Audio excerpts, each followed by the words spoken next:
His clothes were torn, so badly that it looked like they had survived years of suffering. His hair was rough, tangled, and covered in dust. His face looked dry, almost cracked, like someone who hadn't touched water in days. One of his slippers was broken, dragging slightly behind him as he walked. In his hand, he held a dirty, worn-out bag. Inside that bag was a secret no one could imagine. But to everyone passing by, he was just another madman. Another invisible human. Another problem to avoid. He wasn't poor. He wasn't broken. In fact, just weeks before, he was sitting in a well-furnished apartment, thinking deeply about a question that refused to leave his mind. Are Nigerians still kind? It wasn't a random thought. It came from things he had seen. Videos online. Real-life experiences. People walking past suffering like it was normal. People recording instead of helping. People laughing at those who had nothing. It disturbed him. So he decided to do something unusual, something risky. He would become what people feared, ignored, and rejected. He would become a madman. But not just for fun. He had a purpose. Inside the dirty bag he now carried was a small old pot, blackened like it had been used over fire for years. And inside that pot were bundles of money, carefully folded. Enough to change someone's life. This was the plan. He would beg for food, not money. Just food. A simple request. Whoever showed him kindness would be rewarded. But nobody would know. Not until the moment came. Tunde stopped near a small roadside food stall. The smell of jollof rice and fried plantain filled the air, making his stomach twist. He hadn't eaten all day, not because he couldn't, but because he wanted to feel what real hunger felt like. He wanted it to be real. He approached slowly, limping slightly. The woman behind the stall noticed him immediately. Her face tightened. "Ah! No, no, no, go away," she shouted, waving her hand aggressively. "Don't come here, oh. You will scare my customers." He simply stood there, looking at the food. Then, softly, almost like a whisper carried by the wind, he said, "Please. I'm hungry. Just small food." The woman hissed loudly. "You people will not let person rest." Some customers nearby laughed. One man shook his head. "These mad people, Seth, they're everywhere now." Another added, "If you give 1, 10 will come." Tunde stood there for a moment longer, hoping, waiting. But no one moved. No one cared. Eventually, he turned and walked away slowly. Inside the bag, the money remained untouched. He continued walking down the street. The ground was hot beneath his feet. Sweat dripped down his face, mixing with the dust. Cars passed him. People brushed past him.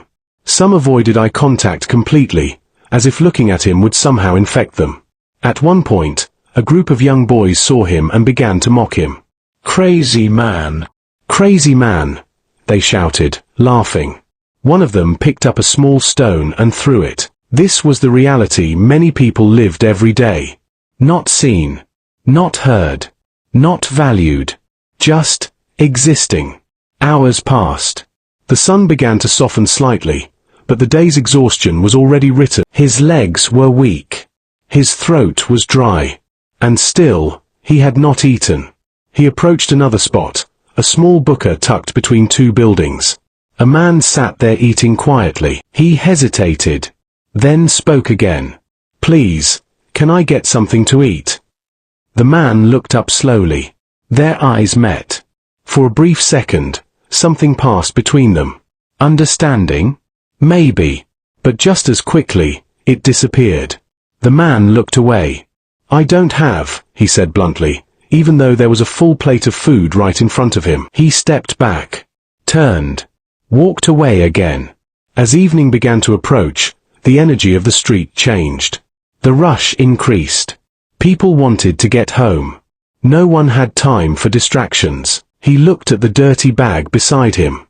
Inside it was more money than most people on that street would see in months. Yet here he was, Hungry. Ignored. Rejected. A single tear slipped down his face. Not because of the hunger, but because of what he had seen. Is this who we have become? He whispered to himself. Have we really lost it? He wasn't sure if he could continue.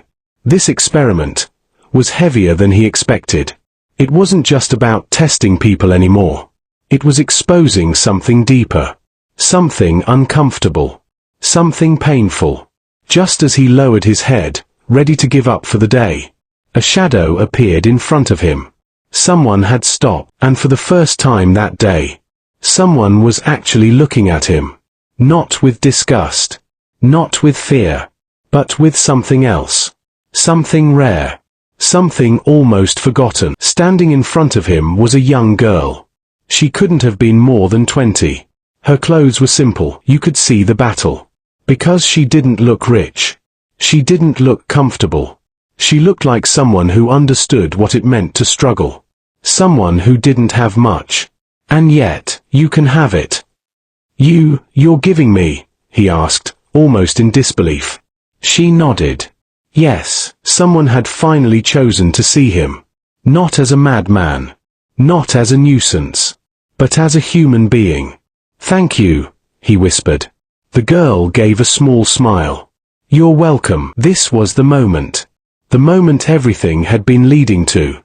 But something inside him hesitated. Because this was no longer just an experiment. This was real. Her kindness was real. Her sacrifice was real. And what he was about to do would change everything. But what she didn't know was that inside that bag was a secret that was about to shock her completely. Tunde looked at her one more time. Are you in a hurry? She shook her head. No, why? Then placed the bag in front of him. I want to show you something. There was confusion in her eyes now. A little curiosity. But also caution. Because in a place like Lagos, you don't just trust strange situations easily. What do you want to show me? She asked slowly. He untied the weak knot at the top of the bag. His fingers moved carefully, almost deliberately, as if he understood that this moment, this exact second, was about to change something far bigger than just the two of them. The street noise continued around them.